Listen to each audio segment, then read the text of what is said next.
नमस्कार, स्वागत है आप सभी का एक बार फिर से हमारे YouTube चैनल पर। हम सिंप्लीफिकेशन पढ़ रहे थे और सीरीज सीक्वेंस और प्रोग्रेशन का पार्ट हमने कंप्लीट कर लिया था। तो आज हम एक नया पार्ट स्टार्ट करेंगे सिंप्लीफिकेशन का, और वो है फ्रैक्शन या भिन्न। ठीक है, इस पर आधारित जितने भी एग्जाम में जिस टाइप के क्वेश्चन, जिस कॉन्सेप्ट के क्वेश्चन पूछे गए या फिर आगे पूछे जा सकते हैं, ऐसे सारे क्वेश्चन हम इसमें कवर करेंगे। ठीक है, तो पहले हम बेसिक से स्टार्ट करेंगे कि फ्रैक्शन होती क्या है, इसको आप किस तरह से समझ सकते हैं। उसके बाद में हम इस पे आधारित क्वेश्चन और अलग अलग इसके टाइप्स जो हैं उनको हम डिफाइन करेंगे। तो वीडियो स्टार्ट करने से पहले आप लोगों से एक बार फिर से रिक्वेस्ट है कि आप चैनल को सब्सक्राइब कर लें और साथ साथ बेल आइकन प्रेस कर लें, ताकि जब भी नया वीडियो आए तो आपको उसका नोटिफिकेशन मिल जाए। इसके साथ साथ अगर आपको वीडियो पसंद आता है तो आप उसको लाइक और शेयर करना ना भूलें। ठीक है, चलिए हम स्टार्ट करते हैं। सबसे पहले कि फ्रैक्शन या भिन्न होती क्या है। जैसे मान लीजिए कि भी आपके पास में कोई खेत है, मान लीजिए कैसा भी हो सकता है, खेत हो सकता है या कोई और वस्तु, मान लीजिए इस तरह से है। ठीक है, आपने क्या किया, इसके 4 बराबर टुकड़े किए।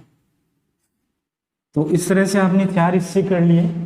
ठीक है, अब आप कह रहे हैं कि भाई मैं इसका एक ये हिस्सा जो है मैं इसको बेचना चाहता हूँ, या मान लो कि इस पे कुछ काम करना चाहता हूँ, या इस पे कुछ फसल वगैरह कुछ लगाना चाहता हूँ मैं। तो अगर मैं आपसे कहूँ कि आपने टोटल जो खेत है उसके कितने हिस्से को आपने बेचा है। ठीक है, अगर आपसे पूछा जाए कि टोटल खेत का कितना हिस्सा आपने बेच दिया, तो आप कहेंगे कि भाई टोटल हिस्से बराबर बराबर कितने थे, 4, और 4 में से कितना आपने बेच दिया, 1। तो बेचा गया जो भाग है आपका वो कितना है, 1/4 है। यानी टोटल खेत का 1/4 हिस्सा आपने बेच दिया। इस चीज को आप ऐसे समझें, मान लीजिए कि ये जो खेत है आपका ये 1000 मीटर स्क्वायर का है, इसका एरिया कितना है, 1000 मीटर स्क्वायर है। तो आपने कितना बेचा अगर आपको पता करना है तो आप क्या कर देंगे, इसका 1/4 से इसको मल्टीप्लाई कर देंगे, यानी इसका 1/4 पार्ट जो है वो आप निकालेंगे इसका। ठीक है, तो ये कितना आ जाएगा आपका 250, यानी आपने इतना बेच दिया। अब मान लीजिए क्वेश्चन दूसरी तरीके से होता है कि आपने खेत का कितना हिस्सा नहीं बेचा, तो आपका आंसर क्या होता है कि भाई हमने 3 हिस्से नहीं बेचे। इसका मतलब 3 हिस्से नहीं बेचे, कितने में से, 4 में से। तो आपने 3/4 हिस्सा नहीं बेचा, 3/4 नहीं बेचा, इसका मतलब 1000 का 3/4 निकाल लो, 1000 का 3/4 निकाल लो, तो कितना आ जाएगा, 750 या 750 मीटर स्क्वायर। ठीक है, तो ये दोनों तरीके से काम आ सकता है कि भाई या तो आपके पास में कोई टोटल राशि है, कुछ भी टोटल क्वांटिटी है, उसका इतना पार्ट मान लीजिए आप यूज कर लिया, तो फिर आपसे पूछ सकता है बताइए शेष बचा हुआ पार्ट कितना है, या फिर आपसे पूछ सकता है यूज किया गया पार्ट कितना है। ये कुछ भी हो सकता है, यहाँ मैंने खेत का एक एग्जांपल लिया है। ठीक है, तो ये तो इसका बेसिक है कि जब भी आपको पूछा जाए तो फ्रैक्शन कहाँ पे काम में आएंगी, किस तरह से आपसे पूछा जाएगा। तो क्वेश्चन में ऐसे दिया हुआ होगा कि भाई एक व्यक्ति के पास इतने रुपए थे, उसने उसका 1/2 या फिर आप कह सकते हैं 1/3 हिस्सा जो है उसने खर्च कर दिया। फिर आपसे पूछ लेगा बताओ शेष रुपए कितने बचे उसके। इस तरह के क्वेश्चन जो बनेंगे उसमें अपने फ्रैक्शंस काम में आते हैं। ठीक है, तो इनको समझना, इनको आप सिंप्लीफाई कैसे करते हैं, वो सारी चीजें आपको आनी चाहिए। ठीक है, अब सबसे पहला जो पॉइंट अपना इसके बाद है वो है टाइप्स ऑफ फ्रैक्शन।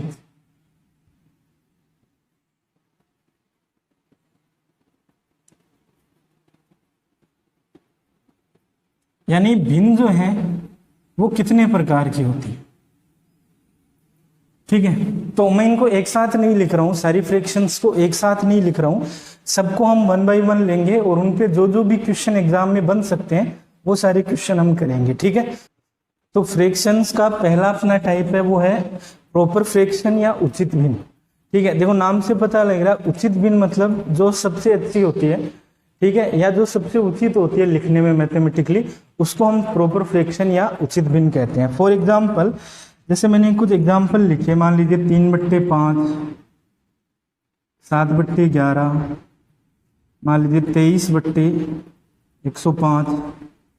ठीक है, फिर मान लीजिए 2021 5147।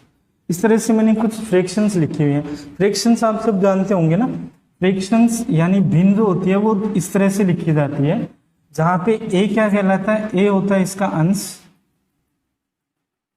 इसको क्या बोलते हैं न्यूमरेटर, और ये होता है इसका हर, इसको क्या बोलते हैं डिनोमिनेटर। न्यूमरेटर और डिनोमिनेटर, यहाँ पे कंडीशन ये होती है कि डिनोमिनेटर जो होता है वो नॉट इक्वल टू 0 होता है, क्योंकि अगर ये 0 हो जाता है, अपॉन वाला पार्ट, ये डिनोमिनेटर वाला पार्ट 0 हो गया, तो 0 का भाग किसी भी संख्या में डिफाइन नहीं होता है मैथमेटिक्स में, तो इसलिए वो वैल्यू जो वो अनडिफाइंड हो जाती है। तो ये 0 नहीं होना चाहिए बट्टे में, ठीक है। बाकी सारी जो भी ए बट्टे बी की फॉर्म में होती हैं वो सारी क्या होती हैं, आपकी फ्रैक्शंस होती हैं, ठीक है। तो ये सारी फ्रैक्शंस लिखी हुई है मैंने, या भिन्न लिखी हुई है। इन भिन्न की देखो एक खासियत है कि इनके अंदर जो न्यूमरेटर है या जो अंश है वो हर से छोटा आ रहा है। देखो 7 जो है वो 11 से छोटा है, 23 105 से छोटा है, 2021 5147 से छोटा है। तो ऐसी फ्रैक्शंस जिनमें अंश जो होता है, न्यूमरेटर जो होता है वो छोटा होता है किससे, हर से, ठीक है, वो क्या कहलाती है, आपकी प्रॉपर फ्रैक्शन कहलाती है, ठीक है। अगर किसी भिन्न में अंश और हर बराबर हो जाते हैं, जैसे 5/5 हो गया, 4/4, तो फिर वो यूनिटी हो जाती है, मतलब वो इकाई बन जाता है, ठीक है, एक हो जाता है उसका मान। ये तो आपको सबको पता होगा, ठीक है।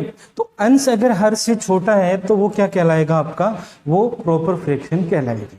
इन पे जो क्वेश्चन बनते हैं वो सिंपल क्वेश्चन आगे बनेंगे अर्थमेटिक में जाके, वहां पे इनका यूज होगा। और यहाँ पे जो इसके क्वेश्चन बनेंगे वो कंपैरिजन में बनेंगे, है ना, कि आप बहुत सारी फ्रैक्शन आपको दी हुई है, उनमें से कौन छोटी है कौन सी बड़ी है, तो कंपैरिजन का एक पार्ट में अलग से बताऊंगा, ठीक है। नेक्स्ट पार्ट में करेंगे हम, इसके अगले भाग में कंपैरिजन पढ़ेंगे, वहां पे हम करेंगे, ठीक है। तो एक बार मैं इस पे आधारित क्वेश्चन नहीं ले रहा हूँ, इसको केवल आपको इतना ही ध्यान में रखना है, ठीक है।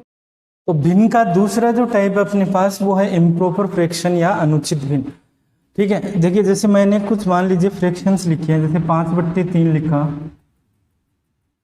ठीक है, जैसे मान लीजिए 13/8 लिखा, और मान लीजिए मैंने 77/46 रखा। इस तरह से मैंने कुछ फ्रैक्शन लिखे हैं। इस बार अगर आप फ्रैक्शंस को ध्यान से देखेंगे तो जो ऊपर वाला पार्ट है इनका वो नीचे वाले से बड़ा आ रहा है, ठीक है, यानी जैसा पीछे वाले में हो रहा था उसका ठीक उल्टा हो रहा है इसमें, ठीक है। तो ऐसी फ्रैक्शंस जिनमें हर जो होता है यानी डिनोमिनेटर जो होता है वो अंश से छोटा हो जाता है, यानी न्यूमरेटर से छोटा हो जाता है। अगर डिनोमिनेटर न्यूमरेटर से छोटा हो जाता है तो फिर वो आपके क्या कहलाते हैं, इम्प्रॉपर फ्रैक्शन।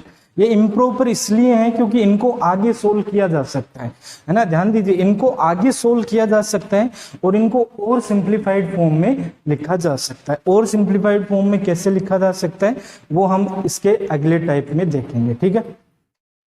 फ्रैक्शंस का तीसरा टाइप है आपका मिक्स फ्रैक्शन या मिश्र भिन्न, ठीक है। मिक्स फ्रैक्शन क्या होता है, ये दो फ्रैक्शंस का मिक्सअप होता है, यानी दोनों मिली हुई होती है, दो फ्रैक्शन होती हैं इसमें एक्चुअल में, ठीक है। एक तो ये देखिए कि आप जैसे मैंने 2 लिखा, 3 लिखा, 5 लिखा, 7 लिखा, ठीक है, ये सारी जो है ये भी फ्रैक्शंस ही है ना। ये आपको दिख रहे होंगे कि ये नेचुरल नंबर है, ये बट्टे में तो नहीं है, लेकिन ये फिर भी फ्रैक्शंस है, क्योंकि इनको हम क्या कर सकते हैं, अपॉन में 1 लगा के a/b की फॉर्म में लिख सकते हैं, a/b की फॉर्म में लिख सकते हैं, तो ये भी फ्रैक्शन है, ठीक है। तो जितने भी नेचुरल नंबर्स होते हैं या जितने भी रियल नंबर्स होते हैं सारे के सारे क्या होते हैं, फ्रैक्शंस होते हैं, पॉजिटिव रियल नंबर्स, है ना। अच्छा, अगर मान लीजिए आपके पास ऐसे लिखा हुआ हो -3/5, तो ये क्या है भाई, -3/5 फ्रैक्शन बोली जाएगी या नहीं बोली जाएगी, तो ये फ्रैक्शन नहीं बोली जाती है। पहली चीज तो ये ध्यान रखेंगे, अगर नेगेटिव में फ्रैक्शन है तो वो फ्रैक्शन नहीं लिखी जाती है, उसको हम बोलते हैं कि ये एक नंबर है जो कि फ्रैक्शन के जैसा है, ठीक है। ये फ्रैक्शन जैसा नेगेटिव नंबर है, आप इसको केवल नंबर बोलेंगे, नेगेटिव नंबर है ये, लेकिन ये फ्रैक्शन के जैसा है, ठीक है। तो ये होते हैं नेगेटिव नंबर्स लाइक फ्रैक्शंस, इनको बोला जाता है नेगेटिव नंबर्स लाइक फ्रैक्शंस, ठीक है। कभी भी इनको फ्रैक्शन नहीं बोला जाता है, ये आपको ध्यान रखना है, ठीक है। तो नेगेटिव नंबर जो है फ्रैक्शन में नहीं काउंट किए जाते हैं, ये चीज आपको ध्यान रखनी है, ठीक है। अब देखिए मिक्स फ्रैक्शन क्या होती है, जैसे मान लीजिए मैंने कोई इम्प्रॉपर फ्रैक्शन लिखी थी, अभी इम्प्रॉपर पढ़ा था हमने, जैसे मान लो मैंने 15/7 लिखा, तो मैंने आपको ये कहा कि भाई इसको हम आगे सोल्व कर सकते हैं, ये इम्प्रॉपर है, इसको प्रॉपर फॉर्म में हम ला सकते हैं। इसकी प्रॉपर फॉर्म जो वो कैसे लाई जाती है, देखिए 15/7 का मतलब ये है कि 15 में 7 से डिवाइड करना है, 15 में 7 से डिवाइड करना है। कितनी बार डिवाइड होगा, 2 बार। कितना बचा, रिमाइंडर 1। ठीक है, अब हम इसको कैसे लिख सकते हैं भाई, कंप्लीट पार्ट कितना है, यानी कंप्लीट भाग कितनी बार लगा, 2 बार। ठीक है, तो 2 अलग से लिख दिया। शेष पार्ट कितना बचा, रिमाइंडर कितना बचा, 1। और इस 1 में अभी हम किसका डिवीजन कर रहे हैं आगे, 7 का। तो चूंकि भाग लगा नहीं था इसलिए मुझे 7 का 7 रखना पड़ेगा इसमें, है ना। तो यहां से इसका मतलब ये निकला कि 7 का भाग 15 में 2 बार तो पूरा लगेगा। ठीक है, एक शेष बचेगा जिसमें 7 का भाग लग नहीं रहा आगे, तो 1/7 उसकी बची हुई फ्रैक्शन हो जाएगी। यहाँ पे ये 2 फ्रैक्शंस का कॉम्बिनेशन है ना। देखिए इसको हम ऐसे भी शो कर सकते हैं, एक ही बात है। देखो आप इसको वापस सोल्व करोगे ना, तो 7 गुणा 2 14 प्लस 1 15, 15/7 ये आएगा। और इसको भी हम ऐसे ही सोल्व करते हैं, 7 गुणा 2 14 प्लस 1 15/7, तो 15/7 ही बन रहा है दोनों। तो आप क्या कर सकते हैं, अगर आपको ऐसी कोई फ्रैक्शन दी हुई है, ठीक है, ए से B/C बोलते हैं इसको। ठीक है, तो अगर ऐसी फ्रैक्शन लिखी है इसका मतलब ये है उसको हम ऐसे भी लिख सकते हैं, यानी दोनों के बीच में क्या कर सकते हैं, प्लस का साइन लगा सकते हैं। तो ये एक्चुअल में 2 फ्रैक्शंस का मिक्सचर हो गया भाई, ये तो फ्रैक्शन है ही ना, क्योंकि इसके बट्टे में 1 लिख सकते हैं। तो एक फ्रैक्शन तो ये है, एक ये है, तो ये 2 फ्रैक्शंस का क्या हो गया, मिक्सअप हो गया, इसलिए इसको क्या बोलते हैं, मिक्स्ड फ्रैक्शन बोलते हैं। ठीक है, तो अगर मान लो आपके पास कहीं भी एग्जाम में ऐसे लिखा हुआ है 2 से 3/7, तो उसको आप क्या लिख सकते हैं, 2 + 3/7। ये 2 कंप्लीट 3/7 बोला जाता है ना इंग्लिश में, या हिंदी में 2 से 3/7। तो ये 2 + 3/7 इस तरह से इसको लिख सकते हैं, यानी बीच में प्लस लगा सकते हैं, ये आपको ध्यान रखना है। ठीक है, तो ये होती है आपकी मिक्स फ्रैक्शन। अब इनमें जो भी क्वेश्चन बनते हैं वो यहीं पे मैं करवा देता हूँ, किस किस तरह के क्वेश्चन इस पे एग्जाम में पूछे जाते हैं। ठीक है, तो हम क्वेश्चन ले लेते हैं इसके। देखिए जैसे ये हमने एक क्वेश्चन लिया है, ये मिक्स फ्रैक्शन का एक क्वेश्चन है, काफी सारे मिक्स फ्रैक्शन दी हुई है, इनको हम सोल्व करके किस तरह से करेंगे। तो देखिए ज्यादातर क्या करते हैं स्टूडेंट्स, इनको इस तरह से करने की ट्राई करते हैं कि भाई 13 गुणा 2 26, इसको 27/2 लिखें, ये 109/4 लिखें, इनको सिंप्लीफाई करके फिर एलसीएम लेते हैं। उसमें टाइम बहुत ज़्यादा कंज्यूम होता है, तो आपको इनको उस तरीके से नहीं करना है, इनको आपको सिंप्लीफाई देखिए ऐसे करना है। मैं बता देता हूँ आपको, क्योंकि हम 13 से 1/2 को 13 + 1/2 लिख सकते हैं, 27 से 1/4 को 27 + 1/4 लिख सकते हैं। ठीक है, और 67 से 1/6 को 67 + 1/6 लिख सकते हैं। ऐसे ही 111 से 1/8 को 111 + 1/8 लिख सकते हैं। ठीक है, और इसको 343 + 1/12 लिख सकते हैं। तो बीच में हम प्लस लगा के लिख सकते हैं इनको। अब हम क्या करेंगे, देखिए ये 13 27 67 111 343 ये डायरेक्ट जुड़ रहे हैं, तो इनको तो अलग जोड़ लेते हैं क्योंकि ये तो कंप्लीट पार्ट है। तो 13 + 27 + 67 + 111 + 343 इनको अलग से जोड़ लिया, और जो इसके फ्रैक्शन पार्ट है उनको अलग से जोड़ते हैं। फ्रैक्शन पार्ट क्या क्या है, 1/2 1/4 1/6 1/8 1/12 इनको अलग से जोड़ते हैं। ठीक है, तो इनको जोड़ेंगे तो कितना आएगा, 27 और 13 कितना हो गए, 40 40 तो ये हो गए 343 और 67 इनको हम डायरेक्ट जोड़ सकते हैं, तो कितना आएगा 410 410 + 40 450 हो गए, 450 + 111 तो ये हो जाएंगे आपके 661 661 तो ये बना, प्लस इनका एलसीएम लेंगे, है ना। देखो एलसीएम लेना आसान है, यहाँ पे 2 4 6 8 12 तो कितना एलसीएम आएगा सबका, तो मुझे लग रहा है भाई 24 में सबका भाग लग रहा है। एलसीएम हम पहले पढ़ चुके हैं, तो एलसीएम लेना आपको आता होगा 24। अब देखो 24 में 2 का भाग देंगे तो 12, 4 का देंगे तो 6, 6 का देंगे तो 4, 8 का देंगे तो 3 और 12 का देंगे तो 2।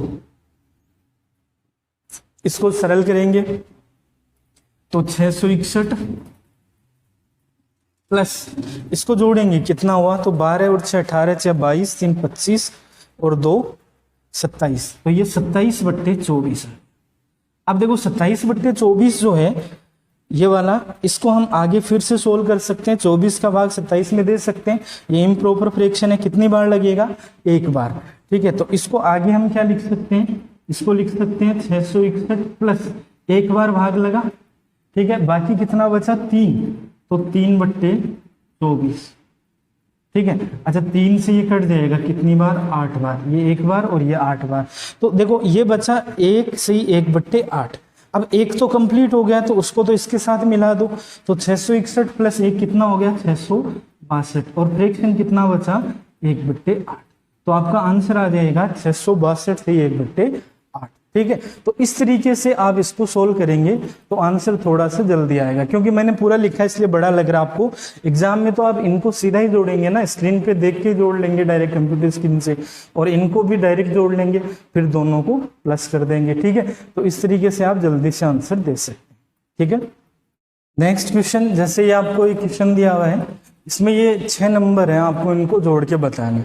तो मुझे ये स्पष्ट दिख रहा है कि भाई 999 सब में आ रहा है कंप्लीट, तो उसको मैं 6 बार जोड़ देता हूँ। तो देखो 999 को 6 बार जोड़ने का मतलब ये हुआ कि 999 को 6 से गुणा कर सकते हैं, 999 को 6 से गुणा कर सकते हैं, और बाकी जो बचे नंबर उनको अलग जोड़ लेंगे, है ना। तो बाकी क्या बचे, 1/7, 2/7, कहाँ तक, 6/7 तक, इनको हम अलग से जोड़ लेंगे, यही होगा।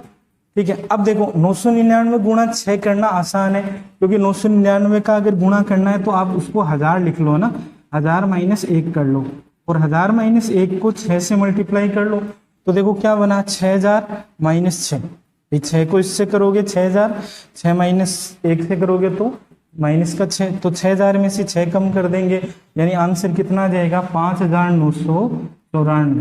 ये तो इसका आंसर आएगा 5994। ठीक है, अब इसको जोड़ेंगे तो देखो सबका एलसीएम सेम ही है सबके बट्टे में, तो एलसीएम 7 आ जाएगा। ठीक है, 7 आ जाएगा। 1 से लेकर 6 तक की संख्याओं का जोड़ आप जोड़ेंगे, ऊपर 1 2 3 4 5 ये आएगा ना, तो ऊपर क्या आ जाएगा, 1 + 2 + 3 + 4 + 5 + 6 तक का जोड़ डायरेक्ट इस तरह से आ जाएगा। इनको आप चाहे तो सीधा जोड़ लो, या फिर आपको फॉर्मूला पता है 1 से n तक के जोड़ का, उससे जोड़ सकते हैं आप। ठीक है, तो सीधा जोड़ लो, ठीक, कोई ज्यादा नहीं है। 11 15 18 20 21 हो गया क्या, और 21 में अगर हम भाग देंगे 7 का, 21/7 बना, 21 में 7 का भाग दिया तो ये 3 हो गया, तो इसमें 3 जोड़ दो, आंसर कितना आ जाएगा, 5997। तो ये इस क्वेश्चन का आंसर होगा, ये पहले आया हुआ है एग्जाम में।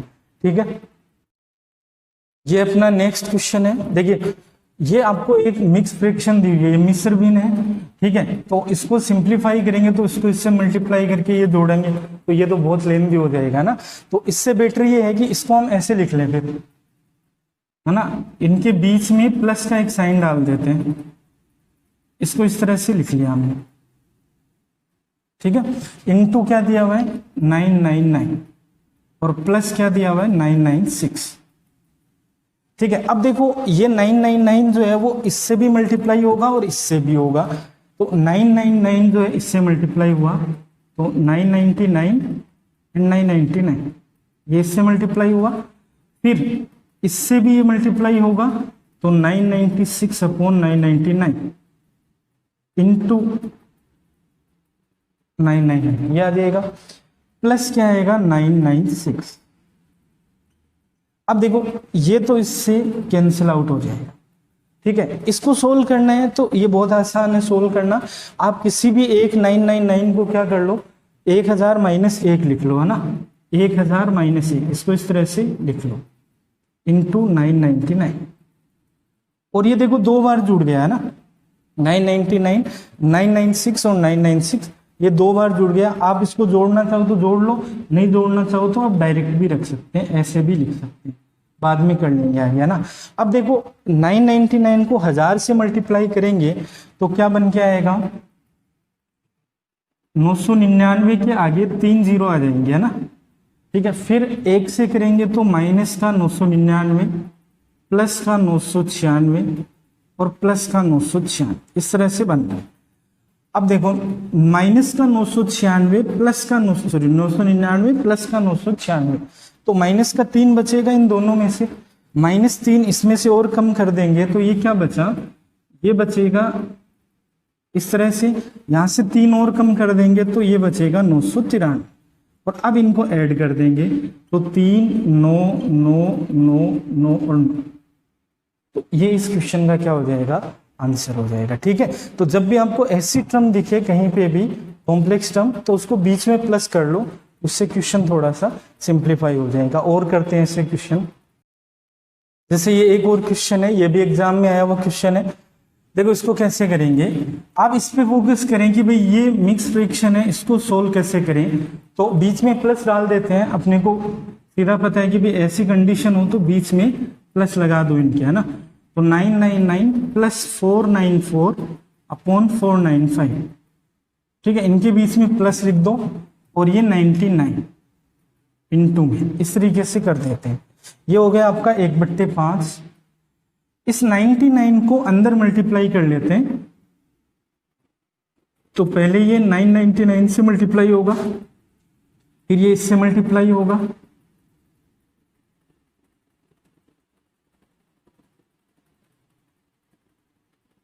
इस तरीके से लिखेंगे। देखो ये इससे कैंसिल आउट होगा कितनी बार, 5 बार। ठीक है, 99 से ये पूरा 5 बार कैंसिल आउट होगा, तो ये बचा आपका 1/5 और ये बचा 494/5। इन दोनों को मैं जोड़ के लिख देता हूं, 1 और 494/5, इस तरीके से इनको जोड़ के लिख लेते हैं, क्योंकि दोनों के बट्टे में 5 है तो डायरेक्ट जोड़ सकते हैं। ठीक है, अब इनको वैसे ही सोल्व करेंगे जैसे पहले कर रहे थे। 999 को क्या लिख सकते हैं, 1000 -1 इंटू 99, इस तरीके से लिख लेंगे। ठीक है, तो देखो ये 495/5 हो गया, तो ये क्या बन जाएगा, 99। ठीक है, ये 99 बनेगा, तो 99 प्लस, अब इस 99 को अंदर मल्टीप्लाई करेंगे तो 99 के आगे 3 0 लग जाएंगे, और -1 से करेंगे तो माइनस का 99, प्लस का 99, माइनस का 99 कैंसिल आउट हो गया, तो आंसर क्या बचा, 99,000 यानी 99,000। ये इस क्वेश्चन का आंसर होगा। ठीक है, तो इस तरह के क्वेश्चन आप अब सिंप्लीफाई कर सकते हैं। जैसे ये एक और क्वेश्चन है, ये सीजीएल 2017 मेंस में आया था। ठीक है, तो क्वेश्चन क्या है कि इन चारों संख्याओं का जो टोटल होगा, जो सम होगा, उसमें कम से कम कितना जोड़ें जिससे कि वो एक इंटीजर बन जाए या पूर्णांक बन जाए, है ना। ठीक है, वो फ्रैक्शन ना रहे, कितना जोड़ना पड़ेगा इनके टोटल में। तो इनका टोटल क्या आएगा, आप जल्दी से देख के बता सकते हैं। 2 से 1/2, 3 से 1/3, 4 से 1/4 और 5 से 1/5, ये इनका टोटल आएगा। ठीक है, इनका टोटल आएगा, तो इस टोटल को अगर मैं जल्दी से कैलकुलेट कर लेता हूँ, 5 4 20 और 5 4 9 3 12 और 2 14 तो कंप्लीट आएगा। और इनका जब हम एलसीएम लेंगे तो इनका एलसीएम 2 3 4 और 5, इनका एलसीएम कितना आएगा, तो इनका एलसीएम आएगा 60, तो 60 इनका एलसीएम आएगा। अब 60 आएगा तो देखो 2 का भाग देंगे तो कितना आएगा, 30, ऊपर 30, 3 का देंगे तो 20, 4 का देंगे तो 15 और 5 का देंगे तो 12। तो ये बना आपका 14 प्लस कितना, 50 65 और 12 77, 77/60। अच्छा, 60 का भाग एक बार और लग पा रहा है इसमें, तो ऐसे कह सकते हैं कि ये एक बार भाग और लगा। ठीक है, तो एक अलग कर दिया हमने, बचा कितना, 17/60। अब देखो 14 और 1 15, ये तो पहले से ही कंप्लीट है, तो ये तो इंटीजर है, इसको तो चेक करने की जरूरत ही नहीं है। ये जो फ्रैक्शन है इसमें कितना और जोड़ें ताकि ये जो है आपका इंटीजर बन जाए, है ना। तो अगर ये इंटीजर बन जाएगा तो पूरा ही इंटीजर हो जाएगा, यानी पूर्णांक बन जाएगा। तो देखो कैसे देखना है, यहाँ 60 में से कितने हैं अभी अपने पास, 60 में से कितने हैं, 17, तो बच्चे कितने, 60 में से 17 कम कर दो, यानी हमें 43 और चाहिए। इसका मतलब हमें 43/60 और जोड़ना है 17/60 में। जब 43/60 जोड़ देंगे 17/60 में, तो आंसर क्या बन जाएगा, 1, और ये पूरा कंप्लीट क्या हो जाएगा, 15 तो ये हो गया, 1 ये बन जाएगा, तो ये 16 हो जाएगा टोटल, है ना। इसका मतलब हमें और कितना चाहिए, 43/60, ये इसका आंसर है। अगर ये नहीं आता आपको तो आप क्या करेंगे, 17/60 को 1 में से घटा लेंगे, क्योंकि सबसे छोटा पूर्णांक क्या होता है, सबसे छोटा इंटीजर होता है 1। तो 1 में से 17/60 तो अपने पास है, तो उसमें से ये माइनस कर दो, तो 60 - 17 यानी आंसर कितना आ जाएगा, 43/60। तो इस तरीके से भी आप सोच सकते हैं कि सबसे छोटा इंटीजर बनाना है, क्योंकि हमें न्यूनतम बोला है ना, मिनिमम कितना ऐड करें, तो इसका मतलब हमें 1 बनाना है। 2 भी बना सकते हैं हम, लेकिन हमें 1 बनाना है क्योंकि हमें मिनिमम ऐड करना है। ठीक है, तो 43/60 इस क्वेश्चन का आंसर। देखिए फ्रैक्शन के नेक्स्ट 2 टाइप जो है, 4th और 5th, वो है लाइक फ्रैक्शन या तुल्य भिन्न, और इक्विवेलेंट फ्रैक्शन या समतुल्य भिन्न। लाइक फ्रैक्शंस क्या होती है, जिनके डिनोमिनेटर क्या हो, समान, जिनके हर समान।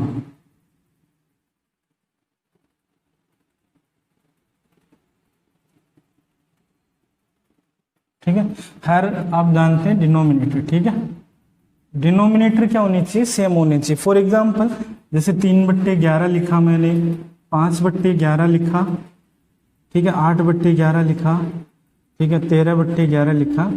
ये क्या होती है, ये कहलाती है लाइक फ्रैक्शंस या तुल्य भिन्न। तुल्य का मतलब या लाइक का मतलब होता है जो एक जैसी दिखती है, या जिनकी कंपेयर किया जा सकता है, जिनकी तुलना हम डायरेक्ट कर सकते हैं। तो इनकी हम डायरेक्ट तुलना कर सकते हैं कि ये जो है ये इससे बड़ी है, ये इससे बड़ी है, ये इससे बड़ी है। इस तरीके से हम डायरेक्ट कंपैरिजन कर सकते हैं जब बट्टे में यानी हर में जो संख्या वो क्या हो जाती है, सेम हो जाती है, तो इनको तुल्य भिन्न कहा जाता है। ठीक है, इसी तरीके से नेक्स्ट पार्ट है आपका समतुल्य भिन्न या इक्विवेलेंट फ्रैक्शन। तो इक्विवेलेंट का मतलब होता है बराबर, समतुल्य का मतलब भी तुलना करने पर दोनों बराबर हो जाए, है ना। तो जैसे मान लो मैंने 1/2 लिखा, अब इसी को ही मैं 2/4 भी लिख सकता हूँ। अंश और हर दोनों को डबल कर दिया तो 2/4।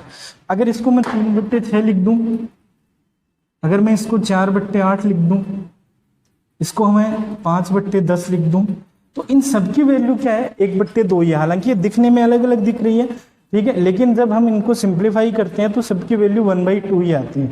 इसका मतलब ये बराबर है सारी फ्रैक्शन, और बराबर है तो ये इक्विवेलेंट है या समतुल्य है। तो ये तुल्य और समतुल्य भिन्नों के 2 और प्रकार हो गए। ठीक है, फ्रैक्शंस का नेक्स्ट जो टाइप है वो आपका कंटिन्यूड फ्रैक्शन या फिर सतत भिन्न। कंटिन्यूड या सतत भिन्न क्या है कि फ्रैक्शन के अंदर फ्रैक्शन कंटिन्यू होती है ना, आगे से आगे चलती रहती है। फॉर एग्जाम्पल जैसे आपको इस तरीके से कोई फ्रैक्शन दी है, मान लीजिए 2 + 1/5 + 1/6 - 1/11। इस तरह की कोई भी फ्रैक्शन है जिसमें फ्रैक्शन के अंदर फ्रैक्शन चलती है, तो उसको हम बोलते हैं कंटिन्यूड फ्रैक्शन। ये कंटिन्यूड फ्रैक्शन या सतत भिन्न का एग्जाम्पल है। इस पे क्वेश्चन एग्जाम में पूछे जाते हैं, तो जो भी इसके क्वेश्चन पूछे जाते हैं जिस टाइप के, वो मैं आपको एक बार बता देता हूँ। ठीक है, पहला टाइप का जो क्वेश्चन इसमें पूछा जाता है वो मैंने आपके सामने 2 क्वेश्चन लिखे हैं। आपको सीधा ऐसे फ्रैक्शन देके उसको सिंप्लीफाई करने के लिए बोलेगा, इसको सिंप्लीफाई करके इसकी वैल्यू बताओ कितनी आएगी। तो देखो आपको करना क्या है, ठीक है, इसको यहां से स्टार्ट करना है, यहां से स्टार्ट करना है, ठीक है, नीचे से यहां से इन दोनों को जोड़ना है। तो ये तो पता ही है भाई, ये 1 हो गया, ये 1 हो गया, तो ये क्या हो जाएगा 1/2। ठीक है, ध्यान से देखना, मैं पूरा एक्सप्लेन कर रहा हूं, हालांकि आप थोड़ा सा जल्दी भी इसको कर सकते हैं, थोड़ी कम स्टेप में, लेकिन मैं फिर भी पूरा लिख देता हूँ। ये इस तरीके से बन गया। ठीक है, इसको हमने सोल्व कर लिया, इसकी वैल्यू क्या आई थी 2, तो इसकी जगह मैंने 2 लिख दिया। अब मैं फिर से लास्ट वाली जो टर्म है उसको ही सोल्व करूंगा, है ना, इसको। तो ये 1 से 1/2 है, इसका मतलब ये 3/2 हो जाएगा ना। ये तो सोल्व करना होता होगा भाई, ये 1 से 1/2, ये तो 2 × 1 प्लस ये 3/2 हो गया। अब देखो ये कुछ इस तरीके से आएगा कि 1 के बट्टे में क्या है 3/2 है, और ये जो फ्रैक्शन होती है इस तरह से, जिसमें ऊपर बट्टे में नहीं है संख्या, ऊपर फ्रैक्शन नहीं है अंश में, लेकिन नीचे क्या है हर के अंदर यानी डिनोमिनेटर में एक फ्रैक्शन है, तो इसमें क्या होता है ये 2 ऊपर मल्टीप्लिकेशन में आ जाता है ना, यहाँ से हटके ये 2 यहाँ जाएगा, तो ये 2/3 बन जाएगा। तो एक्चुअल में क्या होता है, ये 2 यहाँ चला जाएगा, तो ये क्या बन जाएगा, ये बन जाएगा 1 + 1/1 प्लस ये क्या बन जाएगा 2/3। 2 ऊपर आ जाएगा ना, 1 से मल्टीप्लाई हो जाएगा और 3 नीचे रह जाएगा। इसको तो भूल जाओ, ये तो हो गया ना, इसकी जगह तो 3/2 आ गया, तो ये 2 ऊपर चला गया, 3 नीचे बच गया। ठीक है, अब इसको सोल्व करेंगे, ये कितना आएगा 3 × 1 3 + 2 तो 5/3 आएगा। 3 ऊपर चला जाएगा, 1 से मल्टीप्लाई हो जाएगा, 5 नीचे रह जाएगा, ये हटा दो, इसकी जगह 5/3 लिखना है। तो क्या बनेगा 1 + 3/5 और इसको सिंप्लीफाई कर देंगे, 5 × 1 5 और 3 8, 8/5। तो इस क्वेश्चन का आंसर होगा 8/5। ठीक है, पहले क्वेश्चन का। इसी तरीके से इसको सोल्व करेंगे दूसरे वाले को। तो सबसे पहले ये वाला सोल्व करना है, ये सबसे नीचे वाली टर्म सोल्व करनी है। तो 7 × 6 42 - 1 41 बचा क्या, तो 41/6 आया, ये 41/6 आया। ठीक है, क्योंकि 6 ऊपर चला जाएगा तो ये 6/41 बन जाएगा ना। तो इसको आगे सोल्व करेंगे तो ये कुछ इस तरह से दिखाई देगा आपको।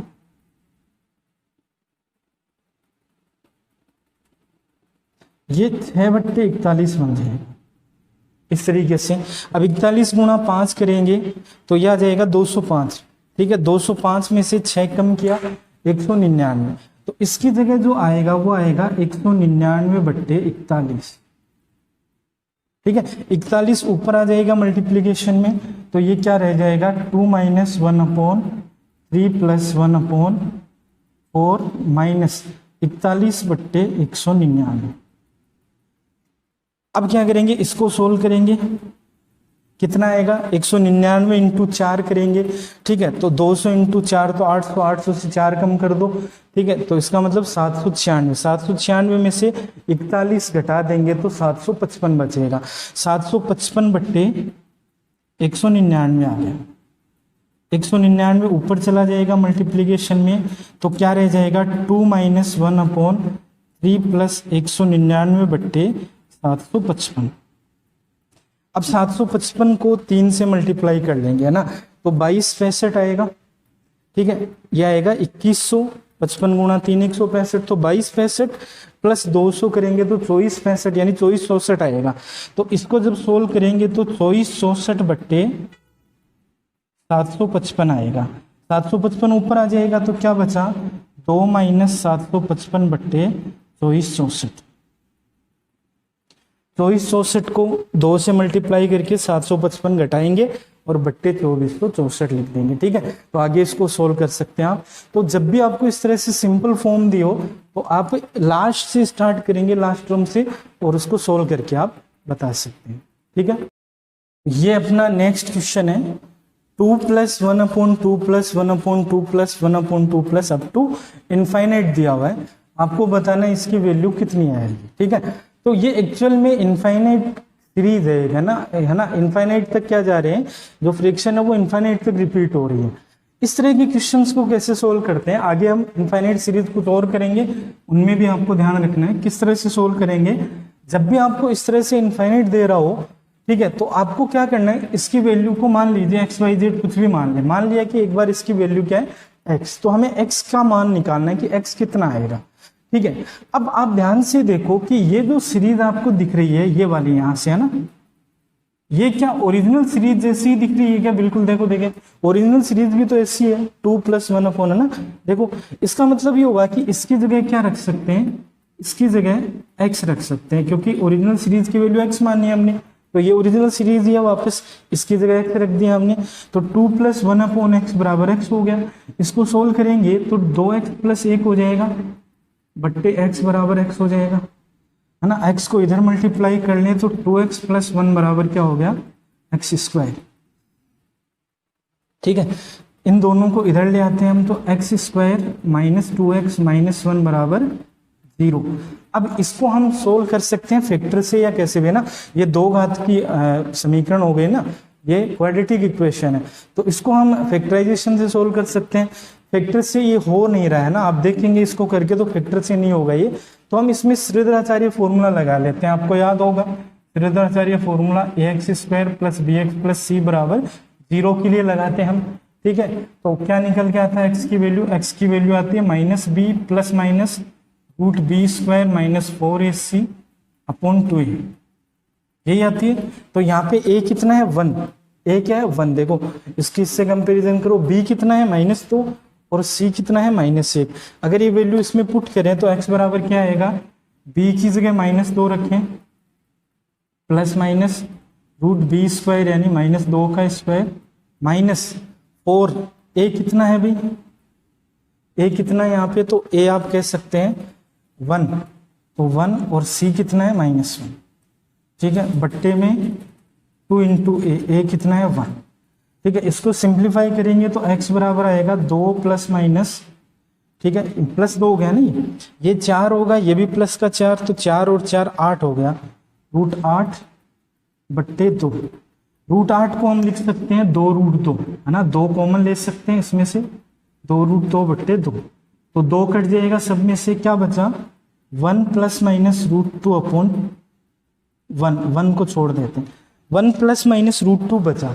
अब देखो 1 प्लस माइनस √2 को प्लस रूट लें या माइनस का √2 लें, है ना, तो देखो √2 की वैल्यू 1 से बड़ी होती है, तो अगर आप 1 माइनस √2 लेंगे तो फिर नेगेटिव नंबर बचेगा, यानी माइनस की संख्या बचेगी आपके पास।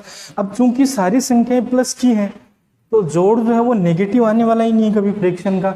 इसका मतलब ये हुआ कि माइनस नहीं लेना है, हमें क्या लेना है, केवल प्लस लेना है ताकि जोड़ पॉजिटिव आए। तो आंसर क्या आएगा, √2 + 1। इस क्वेश्चन का आंसर √2 + 1 आ जाएगा, ठीक है। तो इस तरह के क्वेश्चंस भी आपको दिए जा सकते हैं, यहाँ 2 की जगह कोई और संख्या भी दे सकता है आपको, ठीक है, और इस तरह से इनफाइनाइट सीरीज बना सकता है, ठीक है। ये अपना नेक्स्ट क्वेश्चन है, इसको हमें सोल्व करना है, इसकी वैल्यू कितनी आएगी सिंप्लीफाई करने पे। तो सबसे पहले हम इसको सोल्व करेंगे, इसको सोल्व करेंगे तो 1 माइनस ए इधर मल्टीप्लाई होगा, तो ये क्या बनेगा, देखो ये 1 से मल्टीप्लाई होगा तो 1 माइनस ए प्लस ए बट्टे 1 माइनस ए, ऐसे मिलेगा हमें, ये वाली वैल्यू ऐसे मिलेगी, एलसीएम लेने पे ये कैंसिल आउट होगा, तो क्या बचा 1/1 माइनस ए, मतलब यहाँ पे 1/1 माइनस ए आएगा इसको सोल्व करने पर। तो इसको हमने सोल्व कर लिया, ये a-1 ऊपर चला जाएगा, तो क्या बना 1 माइनस ए अपॉन 1 माइनस a-1/1 ऐसे बना। चलिए अपॉन 1 में हटा देता हूँ, इसको ओपन करेंगे तो ये क्या बना, देखो ये बना 1 माइनस ए अपॉन ये 1 और ये माइनस माइनस प्लस 1, तो 1 और 1 2 हो गया, 2 माइनस ए।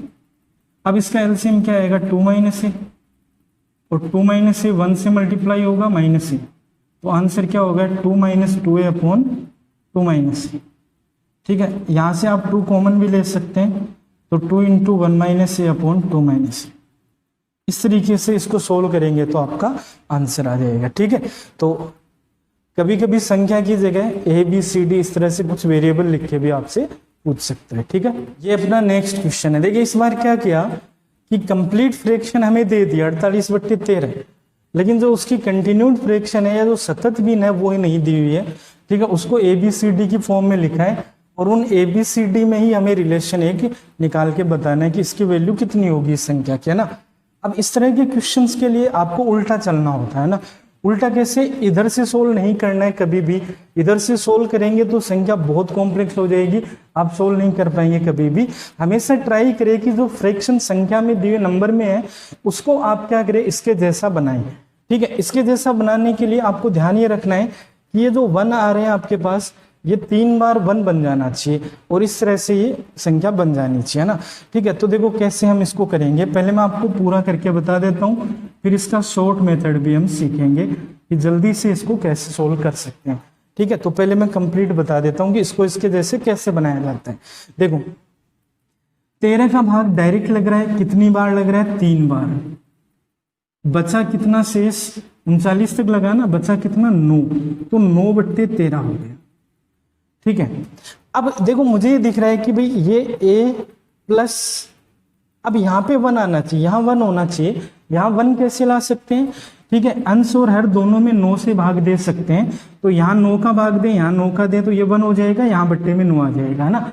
तो ऊपर नीचे 9 का भाग दे दें, या ये मान लें कि 9 को यहाँ नीचे ला सकते हैं, ठीक है। हम 9 को नीचे ले आते हैं, तो क्या बन जाएगा, ये बन जाएगा 1/13/9। 9 को हम नीचे ले आए, या ऐसे मान लो 9 का ऊपर नीचे भाग दे दिया, ठीक है। अब 9 से हम क्या करेंगे, इसको डिवाइड करेंगे फिर से 13 को, तो 9 का भाग 13 में 1 बार लगेगा, कितना बचा 4। फिर से देखो यहाँ पे b है प्लस यहाँ पे फिर 1 आना चाहिए, तो इस 4 को फिर बट्टे में ले जाएंगे, क्या बन जाएगा 3 + 1/13, 1 प्लस 1/4 को बट्टे में ले आऊँ, ठीक है, तो 9/4। अब 4 का भाग देंगे, 9 में कितनी बार लगा भाई, 2 बार, 2 बार पूरा लगेगा, कितना बचा, 1/4। अब देखो ध्यान से, 3 बार 1 1 1 था अंश में, 1 1 1 3 बार आ गया। इसका मतलब ये जो फ्रैक्शन है ये बिल्कुल इसके जैसी ही है दिखने में, है ना। तो अब आप तुलना करेंगे, दोनों को कंपेयर करें तो a आ रहा है, उसकी जगह यहाँ पे कितना आ रहा है, 3 आ रहा है। इसका मतलब a की वैल्यू कितनी है, 3 है। b की जो आ रहा है, b की जगह यहाँ कितना आ रहा है, 1 आ रहा है, तो b की वैल्यू कितनी है, 1 है। और c की जगह कितना आ रहा है, 2, तो c की वैल्यू कितनी है, 2 है। और d की जगह यहाँ कितना आ रहा है, 4 आ रहा है, तो d की वैल्यू 4।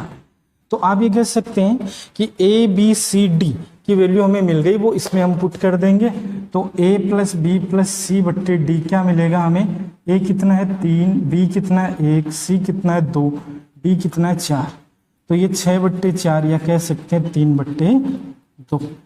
तो ये जो वैल्यू है ये आएगी 3/2। ये तो इसका कंप्लीट मेथड हुआ कि आप इसको किस तरह से करेंगे, ठीक है। अब इसको थोड़ा सा हम जल्दी कैसे करेंगे एग्जाम में, इसका थोड़ा सा हम सीधा मेथड देख लेते हैं, ठीक है।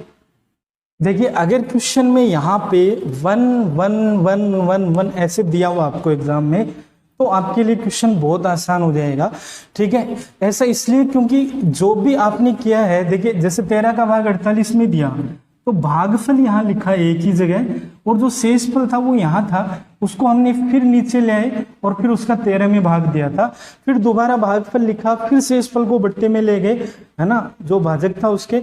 इस तरह से ये क्या है, ये एक क्रमागत भाग ही है एक्चुअल में, ठीक है। आपने जो भाजक है, सॉरी जो भागफल है उनको अलग लिखा, जो क्वोशिएंट है उनको अलग लिखा, और रिमाइंडर जो है उसको आगे से आगे आप डिवाइड करते जा रहे हैं, उसका भाग आप देते जा रहे हैं।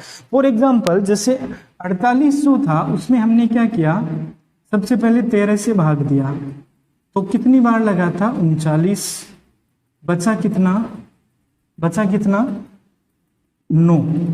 अब हमने क्या किया था, इस 9 का भाग 13 में दिया था ना, तो इस 13 को यहाँ आगे लिख लो और इसमें 9 का भाग दे दो।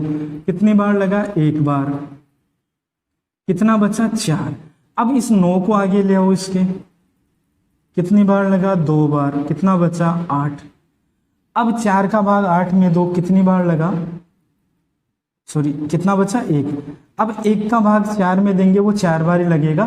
तो जब यहाँ पे आपके पास 1 आ जाए, उसके आगे नहीं जाना आपको, है ना। तो आपको ध्यान रखना है, लास्ट भाजक जब 1 आ जाए तो वहां पे रुक जाना है। ये जो वैल्यू है ये वाली है ना, ये जो भागफल है, ये a है, ये b है, ये c है, और ये आपका d है। लास्ट भाजक है ना, लास्ट जिसका भाग दे रहे हैं वो d है, तो ये आपका d है। तो इस तरीके से आप ये 4 वैल्यू यहाँ से फाइंड आउट कर सकते हैं, और डायरेक्टली आप वैल्यू इसमें रख के इसका आंसर बता सकते हैं। कुछ भी नहीं करना है, सीधा भाग देना है, भाग दे के जो भाजक आएंगे वो आपके आंसर होंगे। ध्यान रखना, जहां पे रिमाइंडर 1 आ जाए लास्ट वाला, वहां पे आपका भाग क्या हो जाएगा, खत्म हो जाएगा, ठीक है। और क्वेश्चन करके देखते हैं किस तरह से एग्जाम में और क्वेश्चन इसके पूछे गए। ये जैसे एक और क्वेश्चन लिया मैंने, इसमें आपको XYZ की वैल्यू निकालनी है और उनका टोटल करके बताना है। तो फिर से क्या करेंगे, 61 में 19 से भाग देंगे, ठीक है। कितनी बार लगा, 3 बार, तो 57। कितना बचा, 4। 4 का, इस 19 को आगे लिख के 4 का भाग इसमें देंगे, तो 4 बार लगा, कितना, 16। कितना बचा, 3। 4 को आगे ले आएंगे, कितनी बार भाग लगा, 1 बार। क्या आया, 1। इस तरीके से आ गया। अब ध्यान रखना, स्टार्ट यहाँ से करना है ना, वैल्यू ये मिलेंगी सारी, है ना। तो ये तो 3 है ही, देखो ये तो फिक्स है, तो इसको तो छोड़ दो, ये XYZ की वैल्यू नहीं है, ये तो 3 एग्जैक्ट दिया हुआ आपको ना। तो x की वैल्यू कौन सी है, ये है, फिर ये x है, ये वैल्यू किसकी है, तो ये y की वैल्यू है, और ये वैल्यू किसकी है, ये z की वैल्यू है ना। लास्ट भाजक जो होगा आपका वो z की वैल्यू होगी, ठीक है। तो इस तरीके से आप निकाल सकते हैं, या फिर आप थोड़ा और इम्प्रूव करना चाहें तो 1 पे भी ना रुकें, आप आगे फिर से लिख लें, 3 को आगे लिख लें, ठीक है। कितनी बार भाग लगेगा, 3 बार, और यहाँ पे 0, तो जहाँ पे शेषफल 0 आ जाता है वहां रुक जाइए। तो ये x है, ये y है, और ये क्या आपका z है। तो यहाँ से अगर मैं x + y + z निकालूं तो कितना आ जाएगा, तो 4 + 1 + 3 यानी 8, x plus y plus z की वैल्यू 8 आ जाएगी। ठीक है, तो ये बहुत सिंपल मेथड है इसका। अगर यहाँ आपको 1 1 दिखाई देते हैं तीनों अंश में या 4 अंश जितने भी उनमें, तो आप इस तरीके से कीजिए, क्वेश्चन बहुत जल्दी होगा। ठीक है, नेक्स्ट क्वेश्चन, ये सीरियल जैसे 2018 के पेपर में दिया हुआ था, इसमें थोड़ा सा क्या है कि अगले ने उल्टी करके दे दी भी ना, है ना, इन्वर्स करके दिया। देखो 1/, लिखा है ना, इसको उल्टा कर लेते हैं हम, पूरी फ्रैक्शन को उल्टा कर लेंगे तो ये भी उल्टी हो जाएगी। इसका मतलब हम इसको ऐसे भी कह सकते हैं कि a + 1/b + 1/c + 1/3, इसकी जो वैल्यू है, ये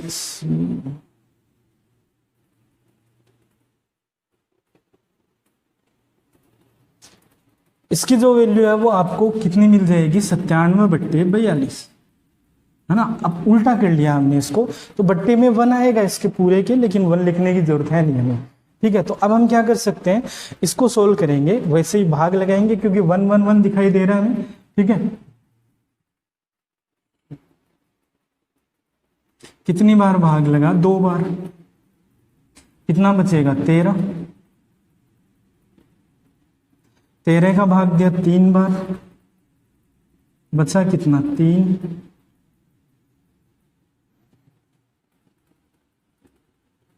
12, 1 बचा। या तो यहां छोड़ दो या यहां नहीं छोड़ना चाहो तो आगे फिर भाग दे दो, यहां 0 तक ले आओ, जब शेष पर 0 बचे वहां तक ले आओ। तो ये तो किसकी वैल्यू है, अगर तुलना करें तो ये तो a की वैल्यू है, ये b की वैल्यू है, और ये किसकी वैल्यू है, c की। और लास्ट में जो 3 है बट्टे में, वो ये 3 है ना, लास्ट वाला 3 आपको मिल रहा है यहाँ पे। ठीक है, तो ये a b c की वैल्यू मिल गई, ये यहाँ पुट कर देंगे तो a + b/c क्या मिलेगा, तो 2 + 3/4 यानी 5/4। तो ये इस क्वेश्चन का आंसर है। ठीक है, तो इस तरह के क्वेश्चन जब भी आपसे पूछे जाए आप ऐसे ही सोल्व करें, जल्दी सोल्व हो जाएगा आपको क्वेश्चन। ये 3 क्वेश्चन लिखे हैं मैंने बोर्ड पे, आपको तीनों क्वेश्चन का आंसर निकाल के कमेंट बॉक्स में लिखना है। ठीक है, जो अभी किए हमने उसी पे आधारित 3 क्वेश्चन है। नेक्स्ट क्वेश्चन है अपना, इस टर्म को हमें सिंप्लीफाई करना है, ये भी एग्जाम में आया हुआ क्वेश्चन है। ठीक है, तो इसको सिंप्लीफाई करने के लिए पहले ये जो टर्म दिख रही है हमें इसको सिंप्लीफाई करना पड़ेगा, क्योंकि ये क्या है, कंटिन्यूड फ्रैक्शन है। पहले इसको एक फ्रैक्शन में, सिंपल फ्रैक्शन में लाना पड़ेगा। ठीक है, तो देखिए सिंपल फ्रैक्शन में लाएंगे तो जैसे पहले हमने किया है बिल्कुल उसी तरीके से हम चलेंगे। इसको यहाँ से स्टार्ट करेंगे, यहाँ से स्टार्ट करेंगे तो ये क्या बनेगा भाई, 3 × 3 9 और 2 11, तो ये 11/3 बनेगा। ठीक है, 11/3, 11/3 का 3 ऊपर आ जाएगा, 11 नीचे आ जाएगा, 3 यहाँ आ जाएगा, तो ये 6/11 बन गया। अब इसको देखो 33 + 6 तो कितना हो गया, 39, 39/11 हो गया ये। तो ये पूरा हटा के इसकी जगह 39/11 लिखेंगे। अब 11 क्या होगा, ऊपर चला जाएगा, यहाँ से ऊपर चला जाएगा। अब देखो ये जो आपका आ रहा है 0.39 और ये 39, इसको इससे काटेंगे। आप चाहे तो पॉइंट हटा सकते हैं, 100 लगा लो, चाहे यहाँ पे कोई दिक्कत नहीं है, 100 कर लो। 39 से 39 कट जाएगा तो बचा क्या, 2/2 प्लस ये 33 हो गया, 33/100 बचा, 33/100। इसको सोल्व करेंगे तो 100 × 2 200, 233 और 100 ऊपर चला जाएगा, तो ऊपर बना 200, नीचे क्या बनेगा 233। आप कहें तो इसको आगे और भाग दे के पॉइंट में भी इसको लिख सकते हैं। ठीक है, तो 200 क्या आ जाएगा, 233 इस क्वेश्चन का आंसर हो जाएगा। नेक्स्ट है अपना रेसिप्रोकल या व्युत्क्रम। किसी भी फ्रैक्शन का रेसिप्रोकल या व्युत्क्रम हम कैसे लिखते हैं, तो मान लीजिए आपके पास फ्रैक्शन है a/b, तो अगर आप इसको अपोजिट कर दें यानी इसको उल्टा कर दें, डिनोमिनेटर को न्यूमरेटर में लिख दें और न्यूमरेटर को डिनोमिनेटर में लिख दें, यानी अंश की जगह हर और हर की जगह अंश कर दें, इस तरीके से b/a कर दें, तो ये क्या बन जाता है, ये इसका रेसिप्रोकल है। तो a/b का रेसिप्रोकल b/a है और b/a का रेसिप्रोकल क्या है, a/b है। देखिए एक्चुअल में ये जो डिफाइन होता है ये कुछ ऐसे होता है कि जैसे कोई फ्रैक्शन है, मान लीजिए आपके पास में x/y, तो रेसिप्रोकल ये कहता है कि रेसिप्रोकल वो संख्या है जिसको फ्रैक्शन से मल्टीप्लाई किया जाए तो दोनों का मल्टीप्लिकेशन क्या आ जाए, 1 आ जाए। दोनों का मल्टीप्लिकेशन क्या आ जाए, 1 आ जाए। तो अगर मुझे यहाँ कोई संख्या लिखनी है जिसको इससे मल्टीप्लाई करूँ तो 1 आ जाए, तो फिर वो y बट्टे x ही होगी, y बट्टे x ही होगी, ताकि x से x कटे, y से y कट जाए। तो इस वजह से रेसिप्रोकल जो है वो हमेशा उल्टा आता है। डेफिनेशन रेसिप्रोकल की कि किसी भी फ्रैक्शन का रेसिप्रोकल वो संख्या होती है जिसको अगर उस फ्रैक्शन से मल्टीप्लाई कर दिया जाए तो दोनों का मल्टीप्लिकेशन या प्रोडक्ट 1 आ जाना चाहिए। ठीक है, ये इसकी डेफिनेशन होती है, तो आपको सबको पता है। तो जैसे मान लीजिए 3/5, तो क्या लिख देंगे 5/3। ठीक है, जैसे मान लीजिए 7/4, तो क्या लिख देंगे 4/7। तो कोई भी अगर उचित भिन्न है, यानी आपके पास प्रॉपर फ्रैक्शन है, तो उसका रेसिप्रोकल जो है वो क्या होगा, इम्प्रॉपर होगा। अगर मान लीजिए इम्प्रॉपर है तो उसका क्या होगा, प्रॉपर होगा। ठीक है, इस तरीके से आप लिख सकते हैं। ऐसे ही मान लो आपको 7 का लिखने के लिए कहा जाए, तो 7 का 1/7 होगा, क्योंकि हम इसके बट्टे में 1 मानते हैं। ठीक है, तो इस तरीके से हम किसी भी भिन्न का रेसिप्रोकल लिख सकते हैं या व्युत्क्रम लिख सकते हैं। ठीक है, फ्रैक्शन का नेक्स्ट पार्ट है अपना, वो है कॉम्प्लेक्स फ्रैक्शन या जटिल भिन्न। ठीक है, कॉम्प्लेक्स या जटिल भिन्न क्या होती है, जैसे मान लो आपके पास एक फ्रैक्शन आ गई a/b, और उसके बट्टे में भी एक और फ्रैक्शन है c/d। ऐसे मान लो एक फ्रैक्शन ऐसी आ गई a/b, लेकिन बट्टे में उसके फ्रैक्शन नहीं है, ओनली c है। ठीक है, और एक ऐसी आ गई कि यहाँ a है लेकिन यहाँ c/d है। ठीक है, a/b नहीं है ऊपर, है ना। तो ये 3 टाइप से कॉम्प्लेक्स फ्रैक्शन आपको मिल सकती है दी, a/b, c/d। फॉर एग्जाम्पल जैसे 3/4 हो गया और 5/8 हो गया, मान लीजिए इस तरह से आपको 2 फ्रैक्शन दी है। तो इसमें क्या है, ये कॉम्प्लेक्स फ्रैक्शन में अंश जो है वो खुद एक फ्रैक्शन है और हर जो है वो खुद एक फ्रैक्शन है। इसका मतलब दोनों ही फ्रैक्शन में, इसको कैसे सिंप्लीफाई करते हैं, इसको हम क्या करते हैं कि 3/4 है और इसको मल्टीप्लीकेशन में ले लेते हैं, इसका रेसिप्रोकल करके या इनवर्स करके या उल्टा करके, है ना, इसको गुणा में लिख लेते हैं हम। अब हम इसको सिंप्लीफाई कर सकते हैं, कितना आ जाएगा 6/5। इस फ्रैक्शन को इस तरीके से लिख सकते हैं। ऐसे ही ये जो फ्रैक्शन है, फॉर एग्जांपल जैसे मान लीजिए इस तरीके से, इस बार क्या है कि जो अंश है वो तो किसमें है, फ्रैक्शन में, लेकिन हर जो है वो सिंपल है। तो आप क्या करें, हर को भी फ्रैक्शन बना सकते हैं, क्या लगा सकते हैं, इसके बट्टे में 1 लगा सकते हैं। तो अब ये क्या बनेगा 3/4 इंटू 1/5, यानी 3/20। ठीक है, ऐसे ही मान लो ये ऐसे दिया हुआ होता है कि 3/4 नहीं देके केवल 3 देता मान लो, और यहाँ पे 5/8 होता। इस बार क्या है, अंश में फ्रैक्शन नहीं है, हर में फ्रैक्शन दी हुई है आपको। तो अब क्या करना है, ठीक है, इसके बट्टे में 1 लगा सकते हैं, और जिसमें नहीं है उसमें 1 मान सकते हैं। तो ये 5/8। ठीक है, तो इसको क्या लिख सकते हैं, 3/1 इंटू 8/5, तो ये हो जाएगा 24/5। तो आप इसको ऐसे याद रखेंगे कि अगर ऊपर फ्रैक्शन है नीचे नहीं है तो 4 सीधा बट्टे में ले आओ। ठीक है, 4 सीधा बट्टे में ले आओ, 5 के गुणा में साथ में ले आओ, है ना। और अगर नीचे फ्रैक्शन ऊपर नहीं है तो इसको ऊपर ले जाओ, 8 गुणा 3 24 कर दो, है ना। तो ये 2 तरीके आपको, 3 तरीके आपको ध्यान रखने हैं कि किस तरह से कॉम्प्लेक्स फ्रैक्शन को सिंपल फ्रैक्शन में हम कन्वर्ट करते हैं। ये बहुत जगह अपने आ जाती है क्वेश्चंस में, तो इनको चेंज करना हमें आना चाहिए। ठीक है, नेक्स्ट है अपना कंपाउंड फ्रैक्शन, अगला टाइप, ये लास्ट टाइप अपना फ्रैक्शन का, कंपाउंड फ्रैक्शन, या इसको आप कह सकते हैं कि भिन्न के अंदर भिन्न होती हैं, है ना। फ्रैक्शन के अंदर फ्रैक्शन होती है। कंपाउंड का मतलब होता है बहुत सारी फ्रैक्शन जो है वो एक साथ दी हुई होती है। फॉर एग्जाम्पल जैसे मान लो आपको ऐसे दिया जाए,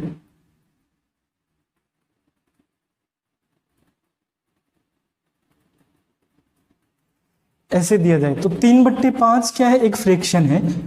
उस फ्रैक्शन का फिर से कितना फ्रैक्शन लेना है, 5/7 लेना है। इसको ऑफ लिखते हैं इंग्लिश में, है ना।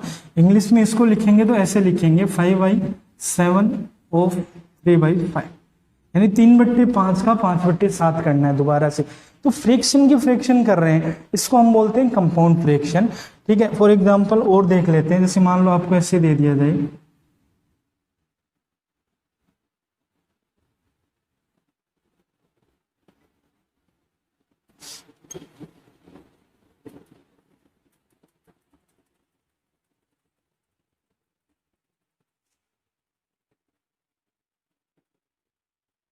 ऐसे दे दिया, ठीक है, और इसको और बढ़ा देते हैं। मान लीजिए इस तरह से आपको एक एक्सप्रेशन दी हुई है, ये भी क्या है, ये भी कंपाउंड फ्रैक्शन ही है।